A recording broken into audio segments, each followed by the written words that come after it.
Sometimes the most unexpected lessons in life come to us in the middle of what seems like a perfect day. Ichika and her husband were preparing for something simple yet meaningful, a small dinner party to celebrate his long-awaited promotion. It wasn't a grand event, just a handful of close friends and the joy of sharing success with the people who had walked alongside them through years of hard work and perseverance. Ichika, a gentle and organized woman, her husband, always proud of her, often said that she had the rare gift of making a house feel like home.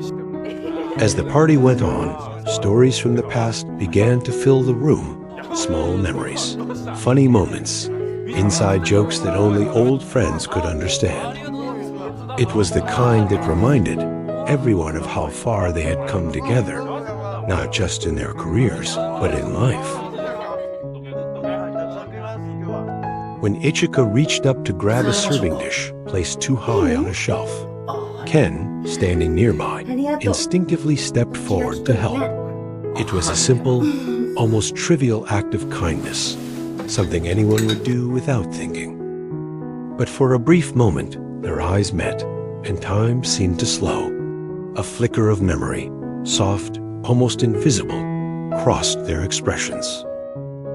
Because years ago, before life had taken its many turns, Ichika and Ken had once shared something more than friendship. It wasn't something either of them had thought about in a very long time. Yet in that small, unguarded instant, both felt the quiet echo of the past brushing against the present. But as quickly as it came, the feeling was gone, replaced by the familiar rhythm of conversation and the clinking of glasses. Ichika didn't know that this small, fleeting moment would lead her to one of the most important lessons of her life. In the days after the celebration, life returned to its usual rhythm. Ichika's husband mentioned he would be traveling for business. It was a short trip, just a few days. A few pieces of furniture needed fixing. She didn't think much of it. She texted Ken asking for help. Ken replied that he was free and could come over right away.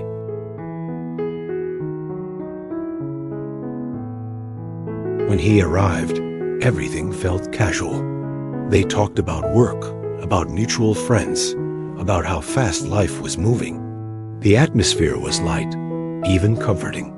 For Ichika, it felt like catching up with an old friend, nothing more. But between laughter and stories, there was an unspoken awareness that they were both walking carefully around the edges of a line that shouldn't be crossed. Ken noticed it too. He respected that. Deep down, he knew that what they had years ago was something meant for the past, not the present. Still, emotions can sometimes be unpredictable. When two people share a history, even the smallest gesture can carry a certain weight. A laugh that lasts a second too long, a silence that feels too familiar. These are the moments that test our awareness of what truly matters. That day, as they sat at the dinner table, she realized how easy it was for the mind to wander when the heart forgets to stay grounded. She wasn't in love with Ken. She knew that clearly. But the attention, the nostalgia, the comfort of being seen and understood by someone familiar, that was what made her uneasy. That night, she picked up her phone, scrolled through her husband's recent messages, and smiled at his cheerful tone. He talked about the meetings, the hotel food, how he couldn't wait to come home. It reminded her of why she had chosen this life, because of trust, companionship, and shared dreams. Temptation doesn't always come wrapped in dramatic choices. Sometimes it appears in the smallest moments, a conversation, a memory, a glance. But the strength of a person isn't shown in never feeling tempted. It's shown in recognizing it and choosing the right path before harm is done. She whispered a quiet promise to herself to guard her heart with honesty and to keep her love pure, not out of guilt, but out of gratitude. When Ichika's husband returned from his business trip, the house once again filled with its usual warmth, laughter over dinner, small stories about his meetings, and the peaceful rhythm of their shared routines. Yet, inside Ichika, something had quietly changed. It wasn't guilt in the dramatic sense. It was something gentler, a deep awareness of how fragile love can be when not carefully protected. She found herself more attentive to her husband, not out of obligation, but from a sincere desire to reconnect. These little gestures, often unnoticed, suddenly felt like treasures she had taken for granted.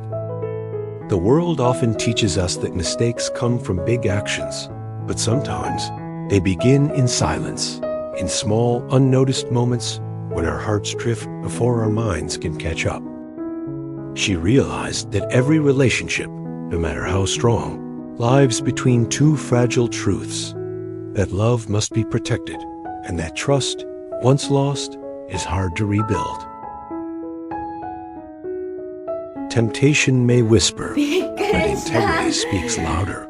By facing herself honestly, she rediscovered gratitude, rebuilt trust, and proved that true happiness grows from courage, forgiveness, and the strength to protect what matters most.